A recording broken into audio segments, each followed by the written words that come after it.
मित्रों, जयशंकर प्रसाद की जब हम बात करते हैं और ख़ास तौर से उनके नाटकों की जब बात करते हैं तो हमें प्रसाद के वैशिष्ट और वैविध्य का बोध होता है। प्रसाद जी ऐतिहासिक नाटकों की रचना करने वाले हिंदी के प्रमुख नाटककार माने जाते हैं।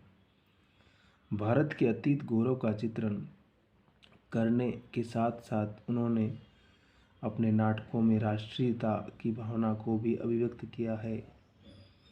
प्रसाद जी के नाटकों के विषय में बौद्ध काल, मौर्य काल एवं गुप्त काल से जुड़े हुए हैं, जो भारतीय इतिहास का स्वर्ण युग माना जाता है।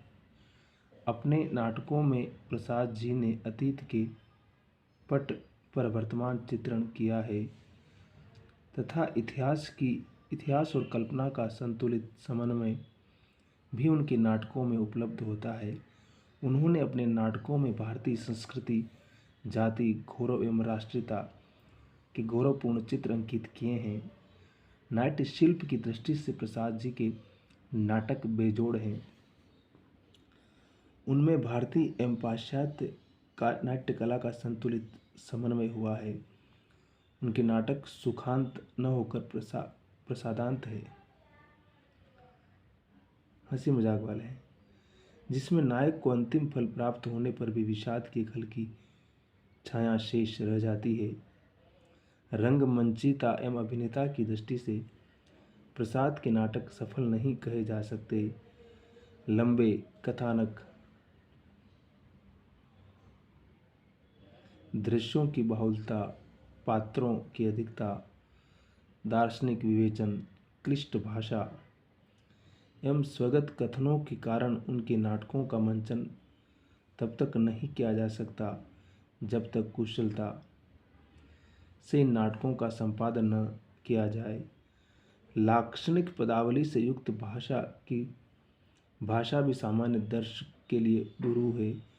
वस्तुतः उनके नाटक पाठ्य अधिक हैं, अभिनय कम।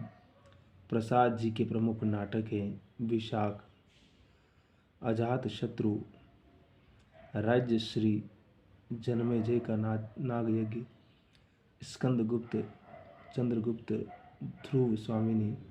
इनमें कलात्मक उत्कृष्टता की दृष्टि से स्कंदगुप्त, चंद्रगुप्त एवं ध्रुव स्वामिनी को विशेष महत्व दिया जा सकता है। तो लेखक का कहना है कि प्रसाद की जो नाटक हैं वो अभिनय की दृष्टि से थोड़े कठिन जान पड़ते हैं, क्योंकि पात्र बहुत है और भाषा थोड़ी उनकी कठिन है।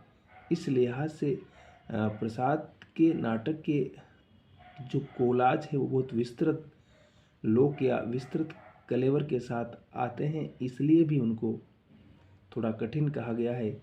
लेकिन अगर हम उनको थोड़ा सा एडिट करके, थोड़ा सा आधुनिकता बोध के साथ, एक नए प्रारूप के साथ जब हम लेकर आते हैं तो नाटक निश्चित रूप से बहुत ज़्यादा प्रभावशाली है और बहुत ज़्यादा मूल्यबोध के साथ पाठकों के या ऑडियंस के सामने आते हैं। इसलिए प्रसाद को हम हल्के में खारिज नहीं कर सकते हैं कि वो ऐसे ही हैं। उनके महत्व को समझ करके हम भारतीय परंपरा के उस मूल्य को समझ सकते हैं कि वो इतिहास के उस दौर में जाते हैं जिस इतिहास की जानकारी हमें शायद इतनी अधिक नहीं है या हम उसमें रुचि नहीं लेते हैं, लेकिन उसका जो कलेवर है या उसका जो विस्तृत क्षेत्र है बड़ा ही विशाल है। तो हम जितना अधिक पढ़ते जाएंगे, जितना अधिक समझते जाएंगे, चीज़ें खुलती चली जाएगी। तो हंसते रहिए, मुस्कुराते रहिए, मस्त रहिए, आबाद रहिए और हमारे चैनल पर आइए, सब्सक्राइब कीजिए, लाइक कीजिए, शेयर कीजिए और हमारा भी मोटिवेशन बढ़ाइए।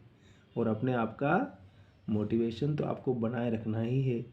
अब भी पॉजिटिव, हैप्पी रहना है और जीवन में कभी भी हार को स्वीकार नहीं करना है, मन से कभी नहीं हारना है, हमेशा मेहनत करते रहना है, आगे बढ़ते रहना है। शब्बा खैर।